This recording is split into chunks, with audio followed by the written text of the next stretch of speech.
gladly take you on.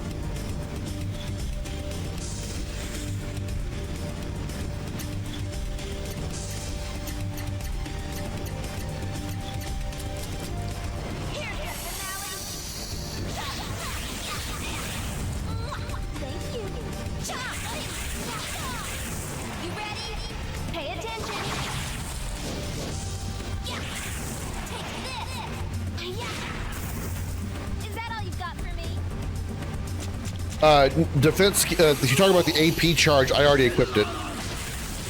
On, Lang. I already equipped that.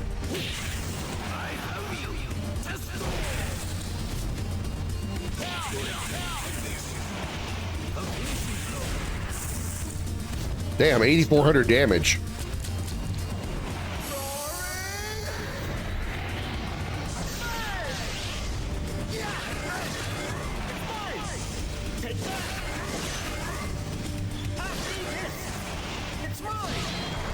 When you defend, it triggers. Oh, okay. All right. Not really that great because I usually don't guard except in very specific circumstances, but I do see its usefulness then. If I need to build up quickly, I can do that with guard. Okay.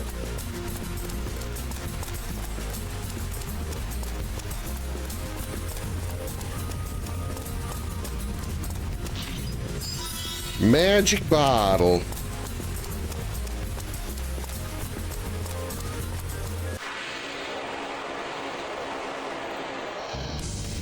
All right. Pretty much we just spam attack for a while, because we're good.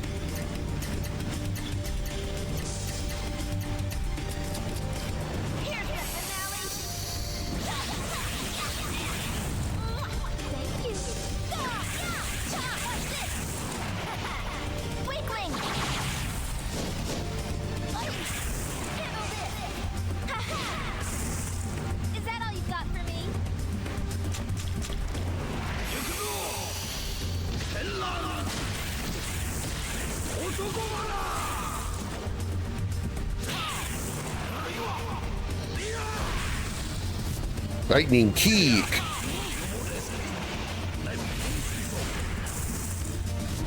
Finish so soon?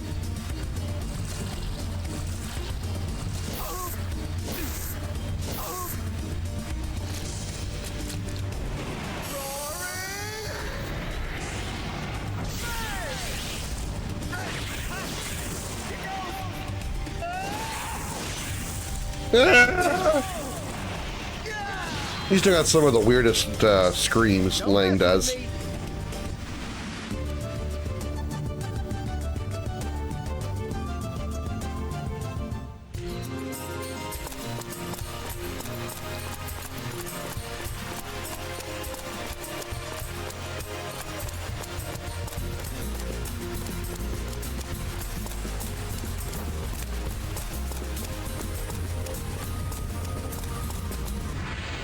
Almost out. Don't waste my time.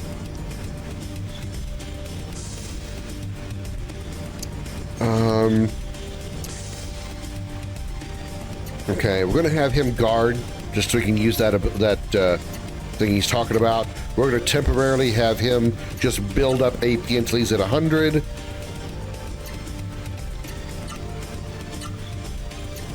That way we can keep them both topped off. That way everybody except Lang can be topped off at all times. That way we can always have a variable art in our back pocket. Sorry, not a variable arts, but more likely mystic art in our back pocket should we really need the damage.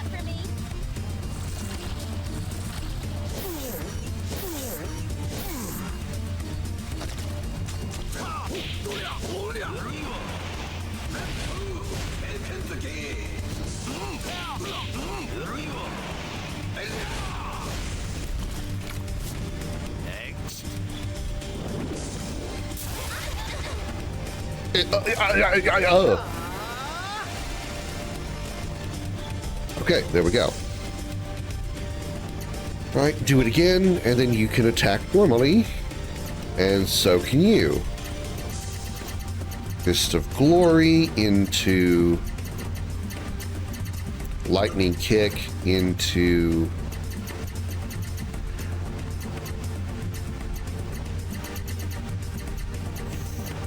Beaver Wind. Is that what I was doing before? Down, left, left. Yeah, yeah. Oh, you're so rapid, it's funny.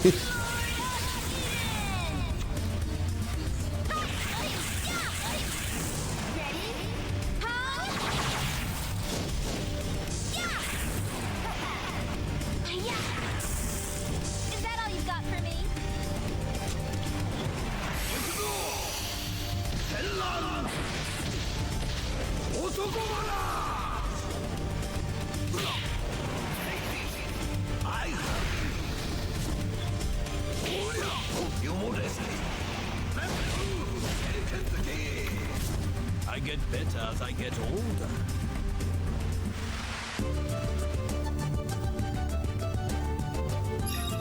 Acquire decoy. Acquire tail end. Okay. Now I believe those are probably equipped. Yeah, okay, they're equipables. Always last in order of action. Would I have a problem with that? Usually Kazan goes last. I don't see a problem. I think I'm gonna leave that on. I don't want to equip decoy though.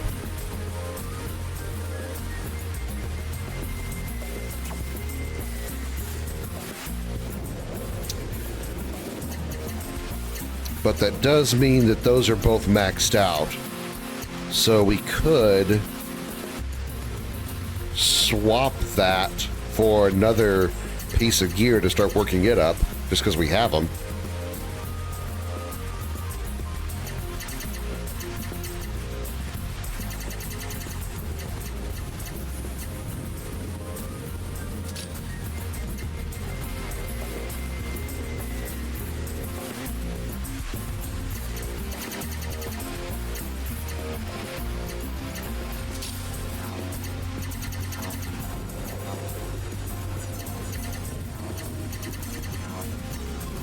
It's still gaining experience. He's at 9 slots. We don't have room for anything, do we? No, we don't. Oh, we do. We put the jab charm on. It's already maxed out, though. Okay.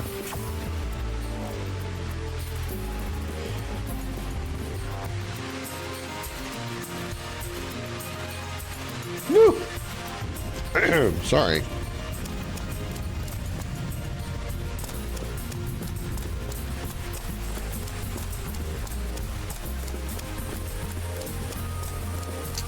Well, we have a minor problem. We don't have what we need for this.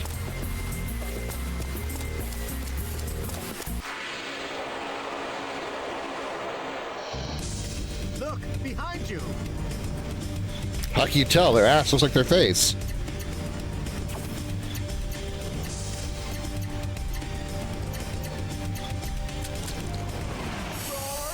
I guess we also with Krim Chronicles had gear learning mechanics like Legaia 2.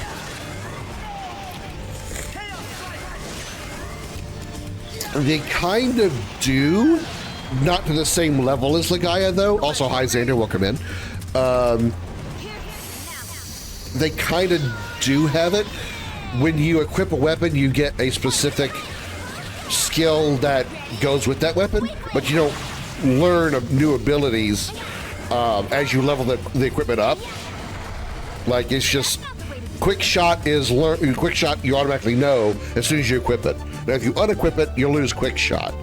You know,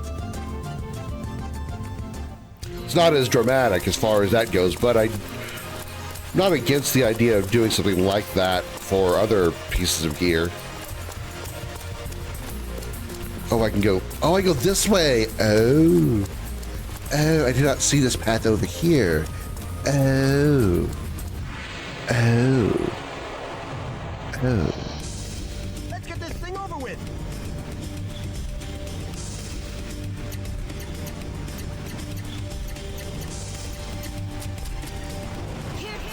Stabby, stabby.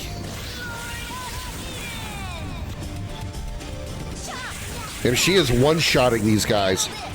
Or not one-shotting, but one turn. Here we go. Is that all you've got for me?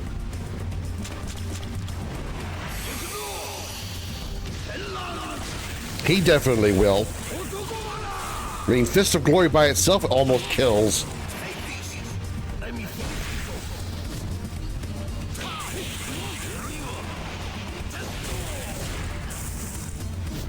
Finish so soon?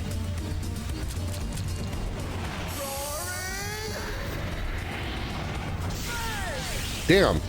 Roaring Fang definitely one shot.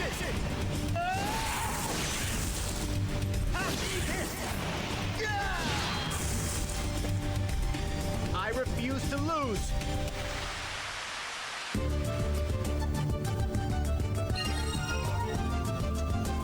Meat like bulb? Ew. This sounds gross. Alright, we got a path down here. Hello, Comet.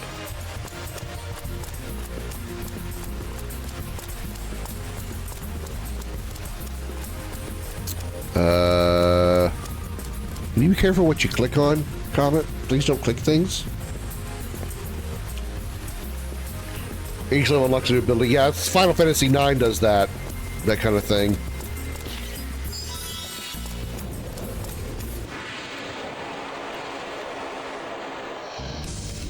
I have better things to do. With Final Fantasy IX, you have gear as you equip like accessories and weapons and whatnot. You have those skills available to you as long as the weapon is equipped. But if you master it while that weapon's equipped, when you unequip it, you still get to keep that ability.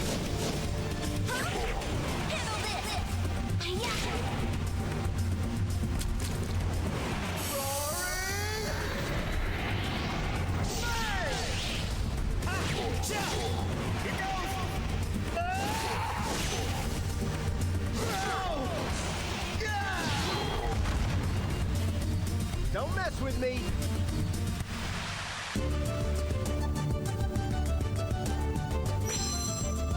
Art acquired Sky Thing. Oh, really?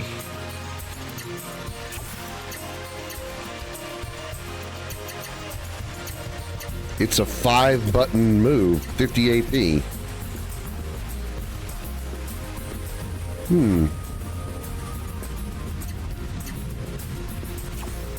I don't know that I'm gonna be able to build up 50 AP in regular moves to counter that. It may be a while before I use that skill often enough.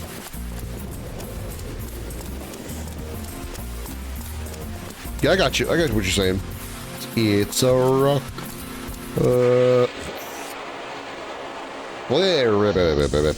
I'll gladly take you on. Okay, let's see. All right. Sky Thing costs 50 AP.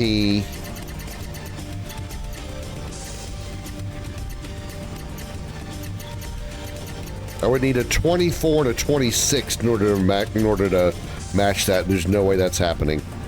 Even if I put two 24s together, that's only 48 AP.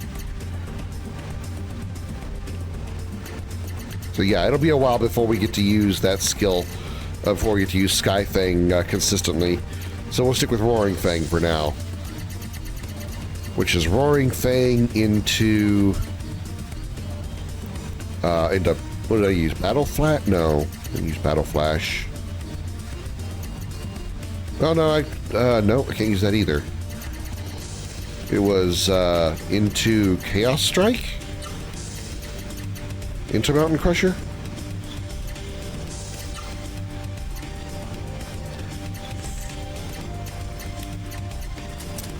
Time for Lang to start getting some more slots.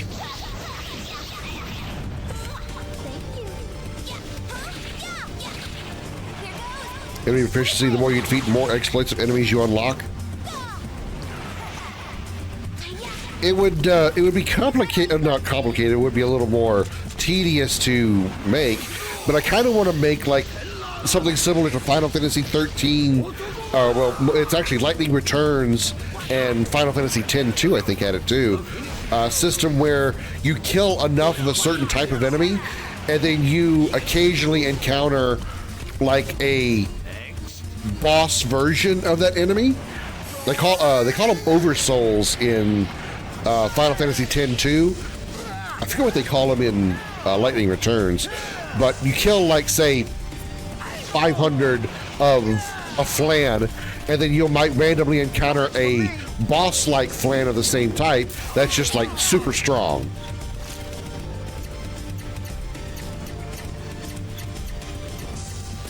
Wouldn't mind having something like that. Thank you.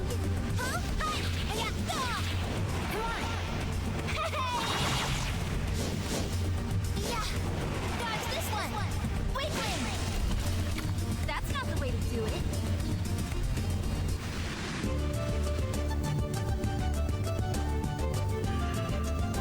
Motoring right along. Oink.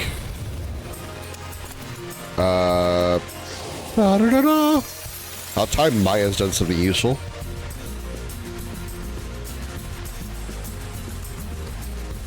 Last monster name and it glows red, something like that. I think in Lightning Returns, it's they like glow up like a shiny pink or shiny purple. I think. Lightning Returns was kind of lit. I feel it was the weakest of the trilogy, but I don't feel it deserves the hate that it gets.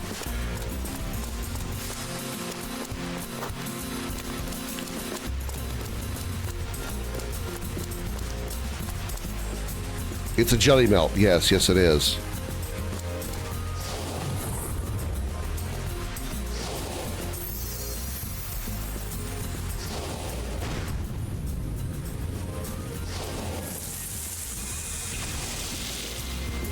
Wow, that was easy. They were a whole lot smaller in battle. You liked it way more than the first? I like the first more because I feel like the battle system really just sells the game. Lightning tier. Okay, well, there's another one of those. Basically, we found another sphere for the Cloister Trials over here. The battle system is what is the best part of 13.1. The storytelling style was very poor of 13.1. They put too much of it in the data log instead of actually putting it in the game in cutscenes and NPCs. So that was its downfall there. And of course, poor level design. Is that all you've got for me? I think 13.2 is the best of the trilogy because they kind of fix a lot of those problems. The battle system is very similar. Paradigms and all that, but they do the story better, a little more open, a little more flexibility, and all this so linear, and the level design was much better in 13.2. As far as I felt like it was the strongest of the trilogy, but at that point it was too late. Like Pokemon's noted. I mean, I don't hate Pokemon, but I would like to play World of Final Fantasy as well, and it's very much a Final Fantasy meets Pokemon also.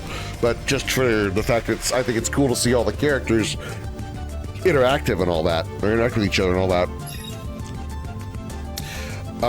But I can agree that by the time with 13.3, the time it came out, the fans were desperate for something else in the Final Fantasy franchise. They wanted Final Fantasy VII's remake, and they felt that the time and the resources that Square took to make Lightning Returns, they could have put into a Final Fantasy VII redesign, rehash, remake, whatever. Not to the level of the current Final Fantasy VII remake that we have, but a 3D, more like a Crisis Core reunion version of Final Fantasy VII. That's what they wanted. And when they got Lightning Returns, people were like, really? This instead of Final Fantasy VII Remake? So that's part of the reason why Lightning Returns was so hated. If if that had not been an issue, I think Lightning Returns would have been accepted more, I feel. So I'm kind of in agreement with you there. They hated the level caps. Yeah, that was a thing that you had.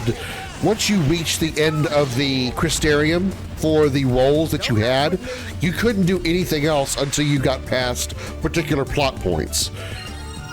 Which,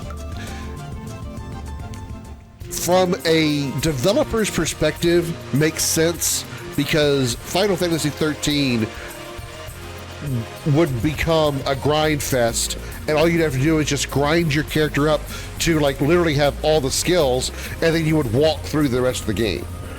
Whereas putting those caps on them gave you reason to grind up to max and then unlock more and keep going. So there was a reward for getting to the next chapter or the next whatever because you would unlock more Crystarium. But on the other end of that, yeah, that limitation was rather aggravating. I do agree to that. I do agree with that.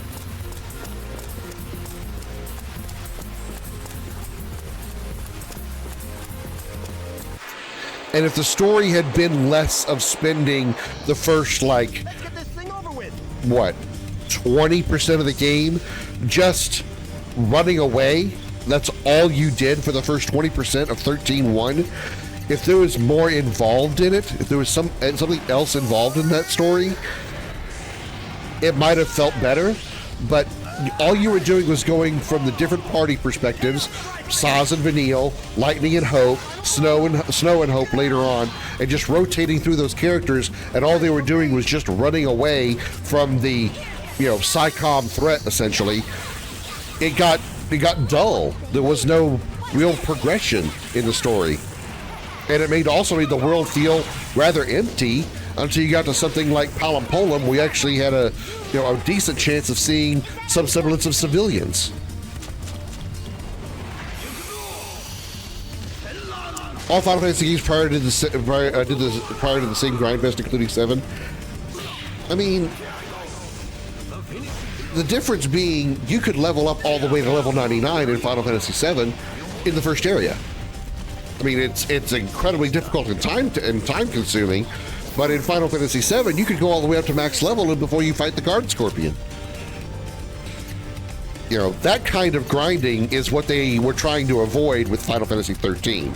That way you couldn't literally max out the Crystarium on every character and then build up their accessories and stuff to absolutely just blow the game away and two-shot everything, even like some of the harder bosses and some of the harder optional bosses.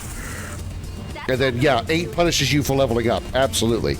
Yes, I feel that was a very poor way to have a leveling system, is discourage you from grinding, discourage you from doing battles instead of just running away from all of them.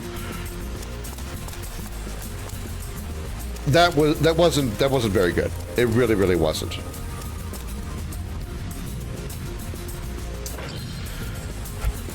Okay, so that didn't remove that one, but it removed that one. Please move, Comet. Please move. Take you on.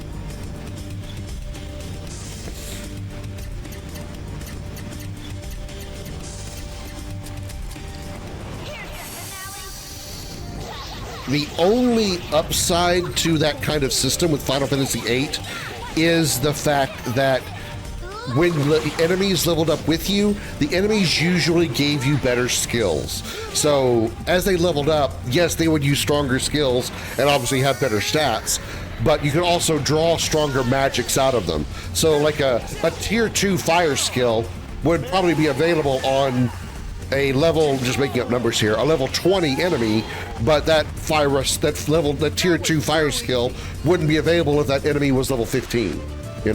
So there was some upsides to that, but it still was not the greatest idea. If they ever do a remake of Final Fantasy VIII in some way, or like a true remastering, not just like a rebuild of Final Fantasy VIII, they should rework the leveling system to not have that, I feel. Level scale only went up to a certain point, though I'm unsure there was a max level. Yeah, there was the level max was 100. There was actually a level cap of 100 for the party members, but the enemies would also still ramp up to that as well. And there really wasn't a level cap to a similar extent with the enemies. Like there was like a threshold. Like if you're between levels 1 and 10, all the enemies are going to be roughly level 8, for example. Once you get past level 10, then they become like between 8 and 15 or something, you know. It doesn't make you feel like you're actually getting stronger. That's the problem I have with 8, is as you level, so do the enemies, so you don't feel like you're getting stronger. If you're fighting a level 3 enemy and you're struggling with them, and you go level up to level 5, level 6, you should be able to go back and stomp them, you know?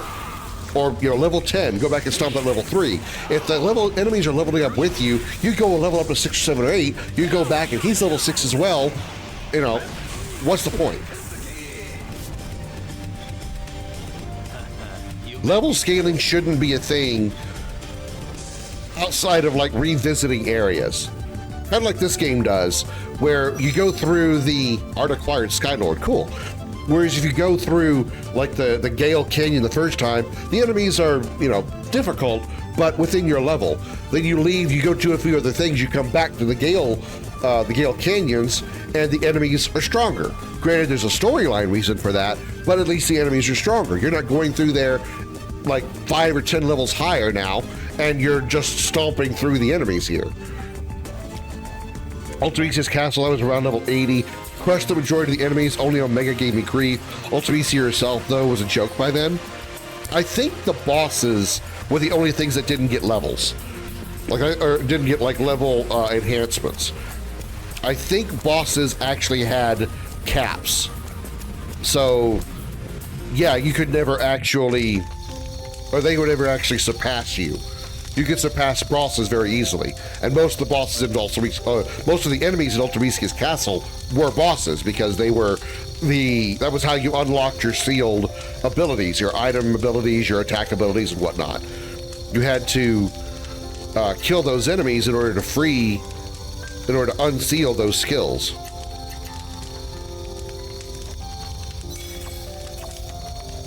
Probably should have checked our status before I saved.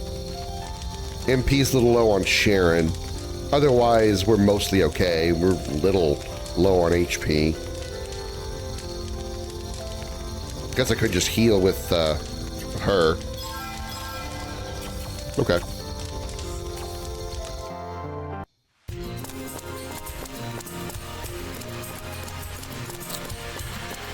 Now, we should be able to put this lightning tier up here, and it should unlock the central area, I feel.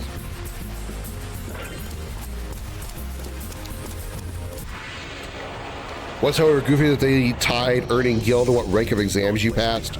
Yeah, that was a bit ridiculous. You got money by walking around.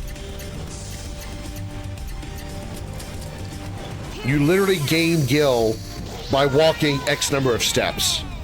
So if you really wanted to, you could find a way to like tie your controller down to where you're constantly moving. You just set your controller down, go off for 8 hours, 10 hours doing something else, come back and you have a shit ton of cash. But why? Why would you want to do that? Money isn't that critical in that game. Upgrading your gear costs only parts. Items, I think, are the only thing that costs any money to get. What a waste of time. There is no armor in Final Fantasy VIII.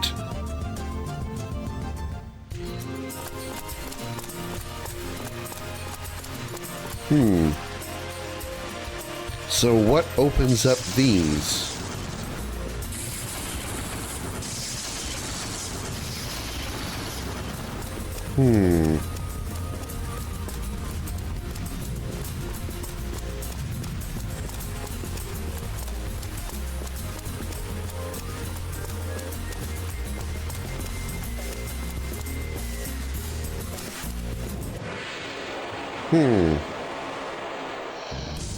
Look, behind you. Maybe I got to grab that first one and put it in the slot that we were at originally in order to go east. Yeah, they tried to reinvent the leveling system of the Final Fantasy franchise, or JRPGs in general, and I just think it didn't go over well. I think they tried to overthink it. That, I think, is part of the problem with 8. They tried to redesign it and they overthought it, and it didn't come out well. And it wasn't received well. They always try to, every new entry in the Final Fantasy franchise tries to do something different, not just in the Final Fantasy franchise itself, but in JRPGs in general. And sometimes it works. Most times it works, actually. Sometimes it doesn't.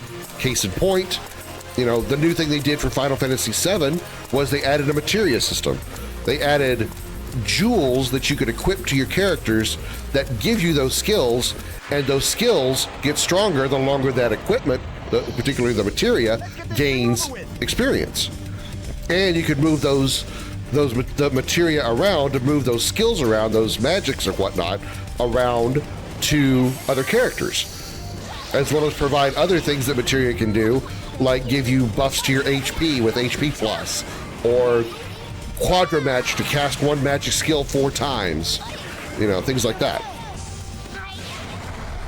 The only thing that they didn't like most was the card game. I think that's true. That's very true. Card games were very popular, I think, back in like the late 90s, early 2000s, which was when, you know, Final Fantasy 7 and 8 came out.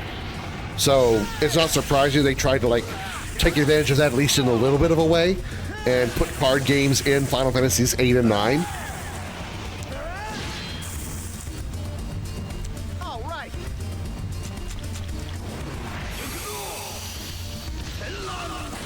But yeah, I think they tried to like really take another step into reinvent the Final Fantasy formula of combat and RPG formula combat, and it didn't fall well with them. Did not fall well with that. That's why when Final Fantasy IX rolled around, they kind of went back to their older ways with Final Fantasy IX. They went back to a 4-character party. They went back to a slightly similar or slightly classic combat style of ATBs and HP and MP, limit breaks essentially. The new thing being, what do they call, the limit breaks, what were they called? Trances. The new thing being trances. I couldn't get 8 at all. I didn't like the aesthetic, much less the gameplay. I only finished the first disc despite trying several times. I just lose interest. Well, obviously every game isn't going to be for everybody, but I don't feel 8 is a game that should be skipped in the franchise.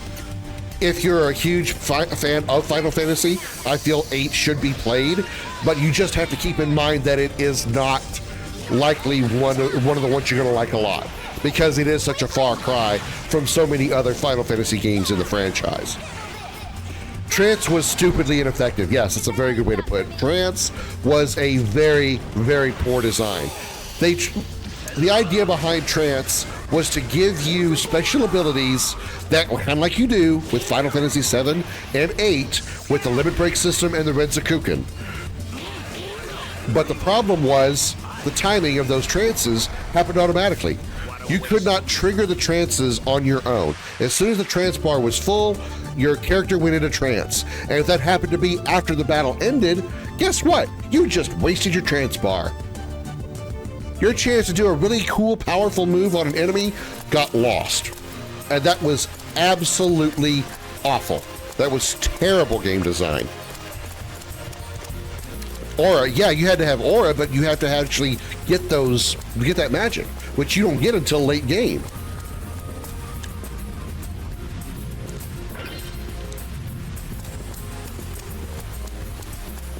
Okay, that's not for that one. Aura filled it up immediately. Yeah, it did. But again, it wasn't like aura was something that you could easily get in like the first disc, I don't think. Aura isn't until like a late skill. Oh, you can get it very early? Okay. I'm not going to talk like I'm a professional with Final Fantasy IX. I've literally only played it once, but I just remember that trance was a very poorly designed thing. Watch this. Here we go. Weakling. Ah, take this. You little. Is that all you've got for me? Adea, we're talking Final Fantasy IX, not 8. Not 8. We're talking the trance system of Final Fantasy IX, Xander. Or is in 8? Yeah, I thought 9 was affected by trance also. Dual tech skills were good. Dual tech skills?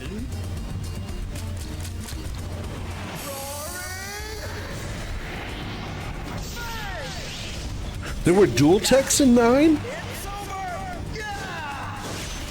Why do I not remember that? Oh yeah, Vivi and Steiner, right. Yeah, Vivi would cast magic on Steiner's sword and he would attack with that skill. That's right. That was a thing. I completely forgot about that. Thank you. Here goes. Huh? Take this. Hey, did you see that? And then, talking about the progression of the Final Fantasy franchise, they went with Final Fantasy X, they went back to a little bit slower combat system by having the oh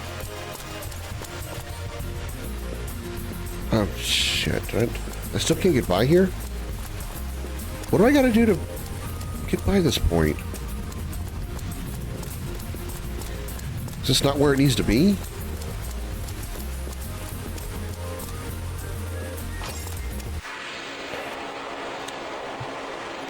They tried to reinvent it again by basically removing the level system completely, like traditional level system, where every time you leveled up, all of your stats of your characters would get a buff, would get a bonus.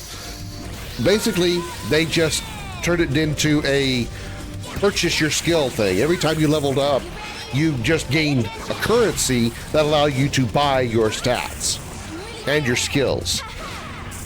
That's why you're able to level up, gain levels so quickly in 10, because usually when you level up, you gain a buff to all of your skills. Usually in 10, every time you level up, you're only increasing one stat at a time, because you can only move one sphere grid space at a time. Didn't do my favorite Final Fantasy though. It's near perfect to the kind of RPG I like. I absolutely can agree. I think 10 is my second favorite, right behind 7. At least of the original franchise. I think Rebirth is better than 10, but again, it's also like a different genre, so it kind of gets its own exception. But yeah, 10 is one of my favorites. I like to do challenge runs of Final Fantasy 7 and 10 because I know both of those games so well. All I remember of 9 was 10 steps away from the final boss. That's when my disc decides to freeze. Oh my god.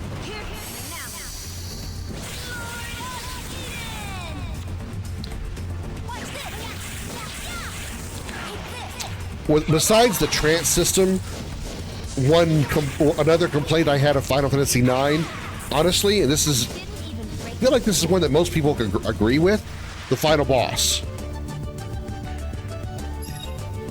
The final boss of Final Fantasy IX is the epitome of the shoehorn boss. There is no other point in the game in which they mention Necron. At least not that I'm aware of. Nowhere else in the game do they mention Necron, whether it's in a side quest or a book or an NPC or anything like that. All of a sudden, you beat what you think is the final boss in in Kuja, and then he falls into the center of the earth, and now everybody is giving their power to Zidane to go fight this giant blue guy with floating rings. Who the fuck is this guy? Necron, you say, for the Emperor, not the Necrons. No. Trust me, the Necrons from 40K are way cooler than Necron from Final Fantasy IX. I later found out about the final boss, and I agree with the Final Fantasy community. What the fuck are you? Yeah.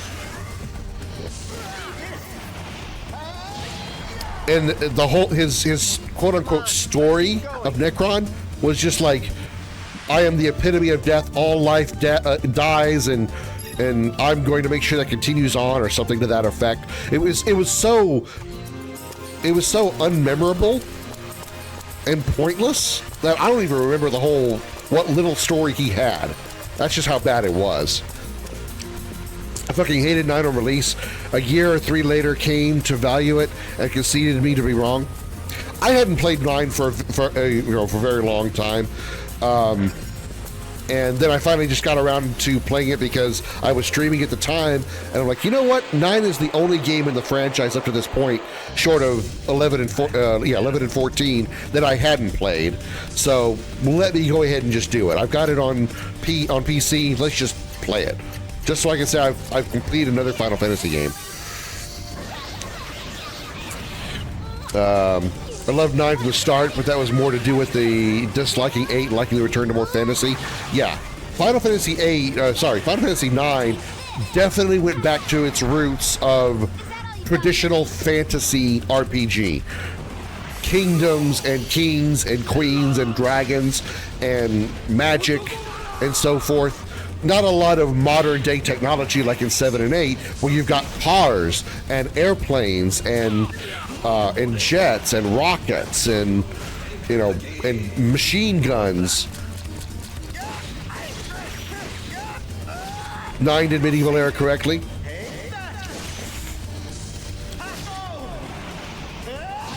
I can see why a lot of people did like 9. I mean, I didn't think it was bad, but I wasn't like, oh, this is one of the best Final Fantasy games. I thought it was just kind of like, it was there. It was a Final Fantasy game.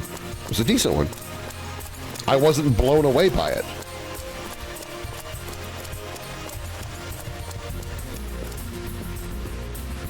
Damn it. How do I get by this one? Now I can't go that way. I don't get how these work.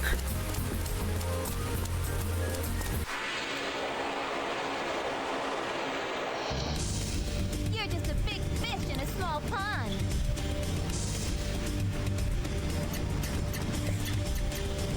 What were you blown away by, and why was the setting in Final Fantasy X? 10 storytelling is definitely very, very good. The visuals were exceptional. Even the original version of Final Fantasy X on PS2 was exceptional, although, it definitely was a product of its time because it was an early PS2 release.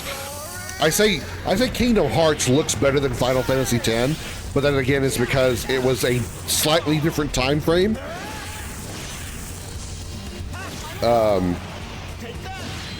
But outside of the rather rough edges that is the typical norm for early PS2 titles, the game was beautiful.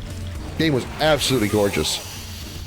9 for a long while. I was sick of Queen Braun. Playing it for so long, hoping they reveal the arch villain. Then we find out she was possessed and really a good person. I think, oh come on, I went off this psycho. Yeah,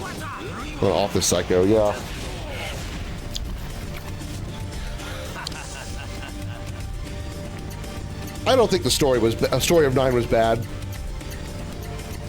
I just think it was the whole forcing of Necron was just like, that was really it just wasn't there. It's just like they could have done so much better. They could have given Kuja a final form where he maybe like merged with Death Guys.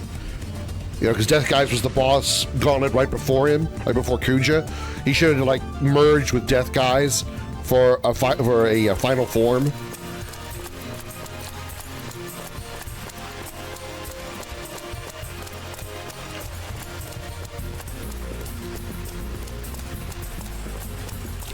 I think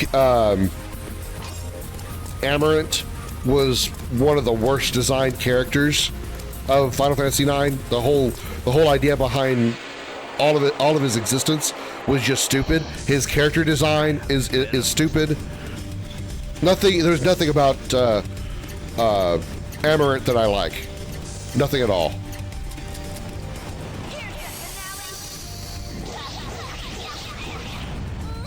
Probably with the Probably with the exception of his fight. The fight where you do where you fight him with Zidane, the one-on-one.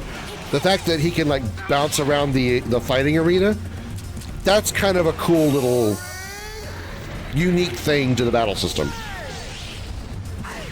Outside of that, nothing about Amarant was good. Kuja was in my opinion the Lloyd of Legend of Dragoon who deserved to be the final boss. Yeah, Kuja was definitely the villain of the game. Absolutely, he was the Sephiroth. He's the Kefka.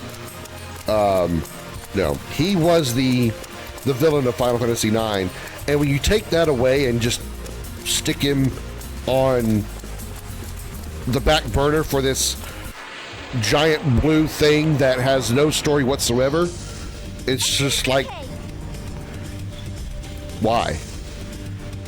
And you can't tell me it's because they wanted the ending to where Zidane finds Kuja at the bottom of the Aoife tree. You could still have had Kuja be the final boss and not truly kill him and have Zidane still fight him at the bottom of the Aoife tree after the fight's over.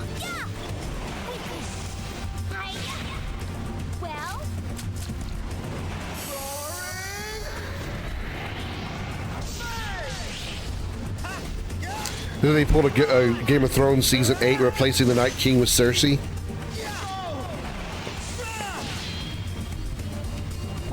Let's roll. I would forgive Necron's appearance in 9 at least a little bit more if there was some kind of even a subtle reference to him somewhere else in the game in the world.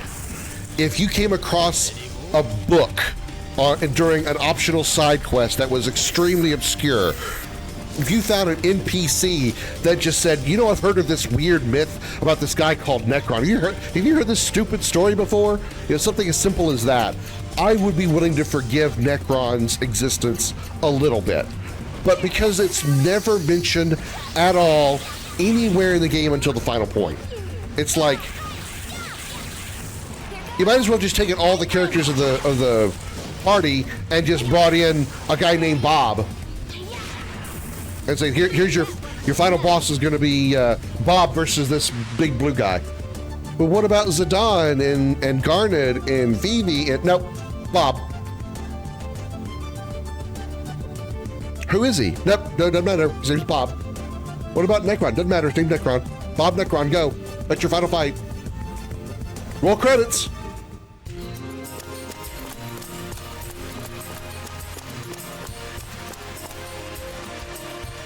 Please tell me this is going to let me in over here. Thank you, finally. That's more confusing and frustrating than any of the Cloister trials.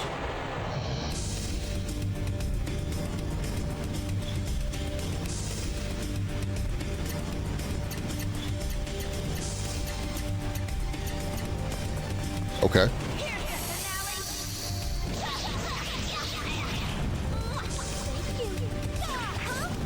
Anyway, so think Final Fantasy IV did the same thing. I only played through 1 through 5 one time. Final Fantasy IV was... I don't think Final Fantasy IV's final boss was X-Death, right? Zeramus. Oh.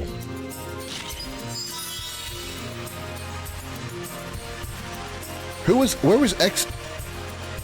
One is Chaos. 2 is Garland, isn't it?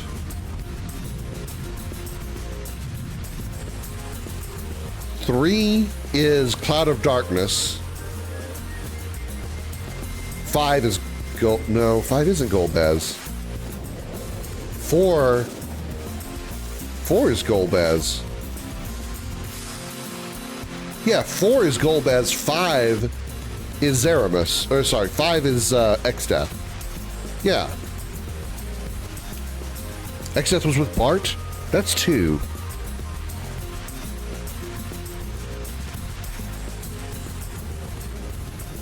No, 2 was the Emperor. 2 was the Emperor. That's right. 1 was Garland, 2 was Emperor, 3 was Cloud of Darkness, 4 was Golbez, but the final fight was Zeramus, and 5 was Exdeath. Final fight being Neo Exdeath. Yeah, okay, that's right. Golbez was possessed by Zeramus, right. Was Zeramus mentioned at any other point during the story? Because again, that's the whole thing about Necron that my problem is if there was no reference to Zeramus at any other point, then yeah, that's very shoehorned, very forced.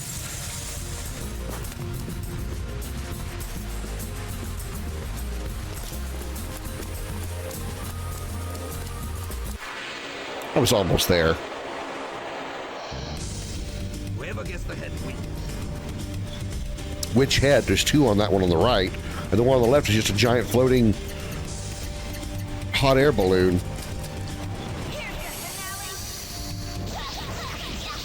Remember, other than a Golbez, I think after you beat him. 5 is the only one I never finished because I just didn't feel like struggling to go grind to go back and finish the final dungeon of 5. Which I really should do just so I can literally say I finished all the Final Fantasy games. No match for me. Because short of 11, I really have all the numbered Final Fantasies anyway. There's a whole lot of side games for the Final Fantasy franchise I have no intention of playing whatsoever.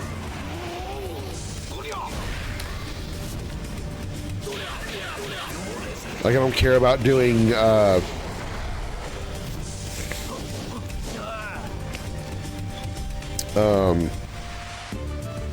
well, mostly the mobile games. Golbez reveal I thought was goofy because apparently he's the Cecil's brother or father. I believe they're brothers. Pretty sure it was Cecil's brother.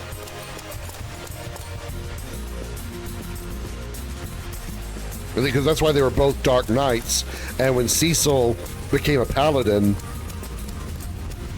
that was part of what what the problem was. That also, so King was also that way as well.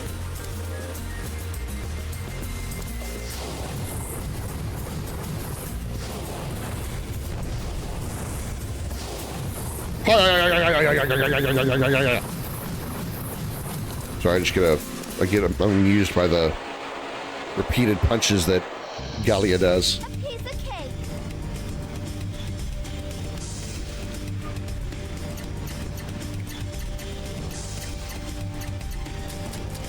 The old man you meet on the moon, though, Usoya, probably the most OP wizard in the game. Thank you.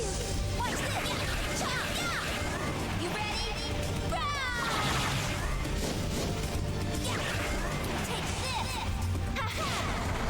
For me, 1 through 5, especially 1 through 3, but 4 and 5 to an extent, just were kind of forgettable for me. Mostly because I'd played so many of the Final Fantasies before it that had so much more of a rich story and more elaborate stories and stuff. 7, 8, 10, 9, 12, even 15. They had much more rich, elaborate stories to me than especially 1 through 3, so they just didn't really hold me very well. I was ready to play them and finish them and say, okay, good, it's part of my, just something I'd like to do. I want to be able to finish the games. But, I wanted to finish the franchise, play all the games in the franchise, but, outside of that, can I please jump? What the hell?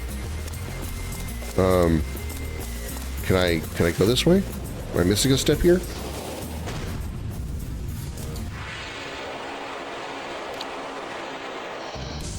The trial to Chrono Trigger was totally fair. Small pond. Of course it was. It's fairly going to cause you to be guilty every time. How bad did you do? What'd you do, Darth? How many bad things did you do? 4 is more classical plot, in my opinion. Evil guy becomes good, ultimate defeats ultimate evil. Yeah, 4 is where they actually started doing some like serious storytelling that really took them down the path of the Final Fantasies that we know today.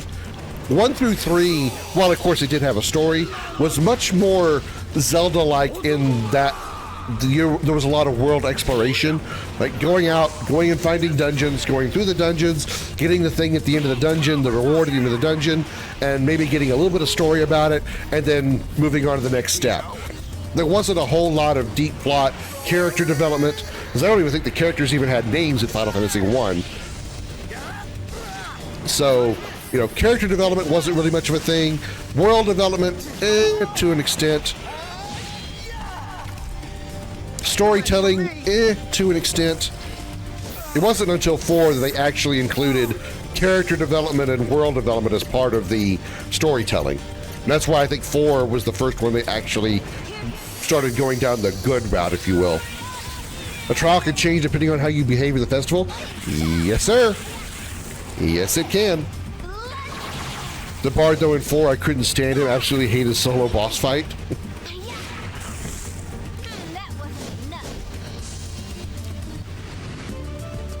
Was 4 the one with the old man? What was his name?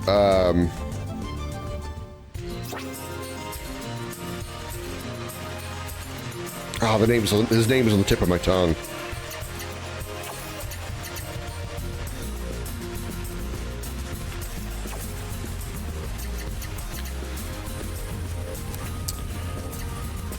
Okay, so Hunter's Orb is now maxed out. AP charge, agility boost 2, MP mover, prevents the enemy's escape. That's good. Restores MP after a fixed amount of movement on the map. Cool. Cecil can't go in. No, I know, but there was an old man that was with him as well. Tella is his name, like a truly old man. I remember Tella was a weird guy. He'd had a sense of vengeance that was just, I don't know, felt out of place for a character of his design.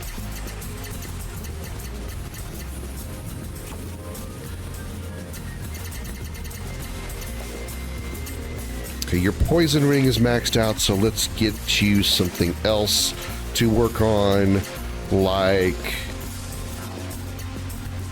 evil ring, or eagle ring, not evil ring.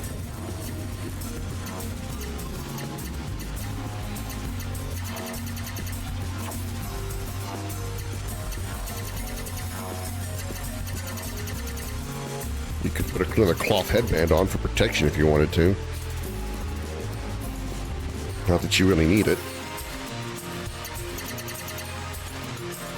You've got 11 points to play with. You could put on...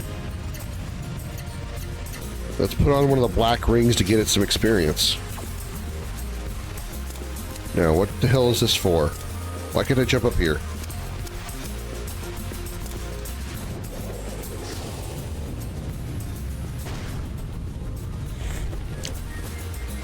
Tella, if I recall, was the master of those twins. Yeah, I think that's right.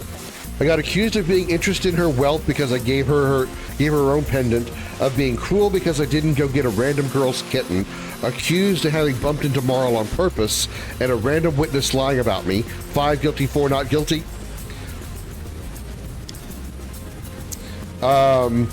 Did you wait patiently at the candy stand when Meryl stopped for candy before you went to see Luca?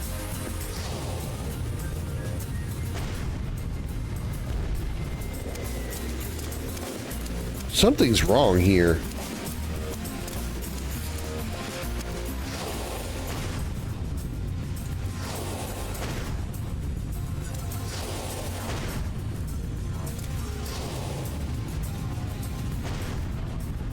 Yeah. That's another one of those things. Riddy's return and transformation was blown away. Yeah, that was a pretty cool moment.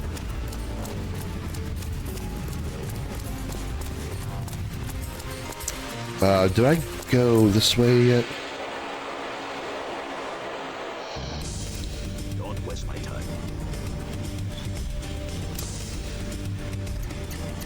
I would tell you like how to like get all not guilties, but I don't know if you want to play it again, and you know, I don't know if you want spoilers essentially.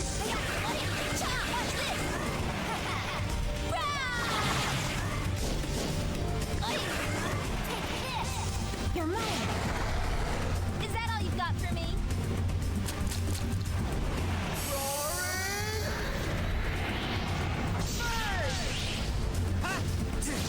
Spoil all the things. No, I don't want to do that.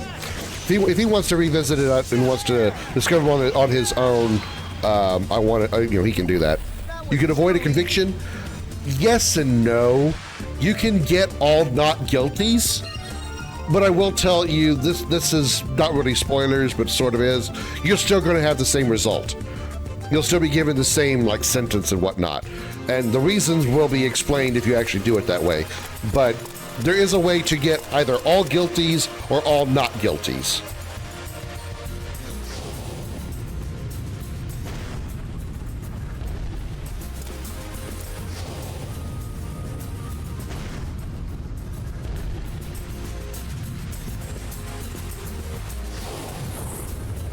Oh, come on, punch the damn thing. Oh, I see. No, not necessarily. Somebody else does.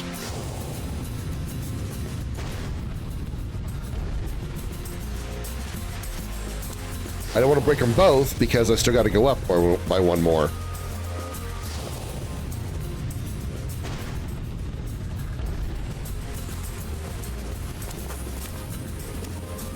Right, I got to do this. Got to shock the jelly meat, or jelly honk, whatever. And easy to think, what's the point? Well, the point being that it's meant to give you some replayability and options as a character. Oh, you gotta go down. We gotta use pretty much everybody's here. No, you do have to use everybody's here. You gotta use Kazan to go up. You gotta use Sharon to kill the creature. You have to use Legaia to break the block, and you have to use Maya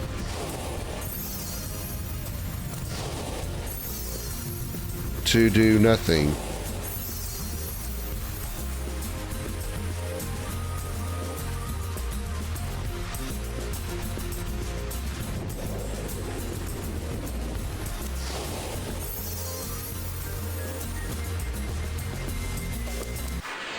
Oh.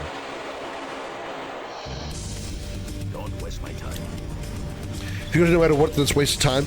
I mean, no. The point of Chrono Trigger in that part is to give you some variety and have different like dialogue and conversations. Because the whole point of Chrono Trigger is you're doing things to change time, more or less. You will get a slightly different thing happen, but it will be like a massive change in the story plot itself. Another playability to the tiny details. Yeah, exactly. It could be just as simple as some dialogue options, or you know, you get an item from doing it one way that you don't do another way. You know. But I see your point too, Xander.